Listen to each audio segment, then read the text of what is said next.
My name is Duff Tyler. He's the hardest working man in sports. For the past 8 years, I've been living my boyhood dream. The Indiana State men's basketball team faces its toughest test of the semester tonight. Then it's McIntyre from the wing. Bingo was its name. Edgewood, where scoring against Brown County tonight was so easy, a caveman could do it. He tries to go up against the Rock's R.J. Mahurin. No love for you this holiday season. It was Revenge of the Nerds night at Terre Haute South, but I'm told some of these kids weren't in character. I'm guessing his only regret is that he didn't wait until after the Super Bowl. Then he could have gotten that tattoo right on his throat. The great comedian George Carlin said that somewhere in the world is the worst doctor ever. Even more frightening than that is, chances are, you have an appointment to see him tomorrow. Now, using that logic in the National Football League, sooner or later, you're bound to play the worst team in the league. Now, with the 0-13 Detroit Lions coming to Indianapolis to play the Colts on Sunday, we're starting a new segment called How Bad Are the Lions? Now, Lions limp into Lucas Oil Stadium on the verge of becoming the first ever team to go 0 for the season in a 16-game schedule. Now, as you might expect, that doesn't sit well with Lions fans who, during Sunday's loss to the Vikings, wanted to fight Senator Dominic Raiola. In fact, one fan was quoted in the Detroit Free Press shouting at him from the stands, "Hey, Artest, why don't you come up here and make me some money?" Now, of course, we've come a long way since the riot in the palace, so surely Raiola would gladly turn the other cheek. But instead, he made an obscene gesture at the fans and then issued an open challenge to them.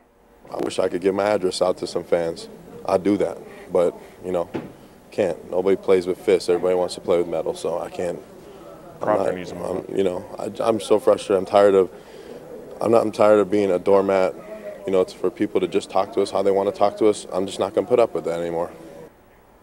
Now, it's words like that that might make the Lions glad they don't have to play at home this week, but they are a mere 17-point underdog to the Red-Hot Colts this weekend. But could these guys pull off the biggest upset of the season? Well, here's how the Colts could avoid that in today's Colts Keys to a Victory. Now, first and foremost, Colts players, don't fall down. Now, I'm not referring to the many injuries the Colts have had this season. I simply mean don't fall down. Don't fall in the shower or on the sidewalk. Number 2, avoid fire. The Colts like to have a pyro show before the player introductions, so don't walk into the fireworks. And finally, in the spirit of the holidays, don't get run over by Santa's reindeer. I know there's still a few weeks before they make their big flight this holiday season, but hey, you never know. They might want to come out and check out the new stadium and the Colts. And those are your keys to a Colts victory over the Lions. We'll be right back. Finally tonight, because certain people can't help but put their foot in their mouth or over-exaggerate their self-worth, it's time to award this week's recipient of the Philip Rivers Get Over Yourself Award. Now, we don't often find players and coaches who willingly seek out those of us in the media. Most of the time, they bite their tongue when it comes to airing their true feelings, but the Dallas Star's Sean Avery was more than willing on Monday to air his dirty laundry. Comment on how it's become like a common thing in the NHL for guys to fall in love with my sloppy seconds. I don't know what that's about, but enjoy the game tonight. Only Avery didn't enjoy the Stars game with Calgary or any game anytime soon. The league has suspended him indefinitely, leaving us to wonder if he'll use that time to find a new love interest.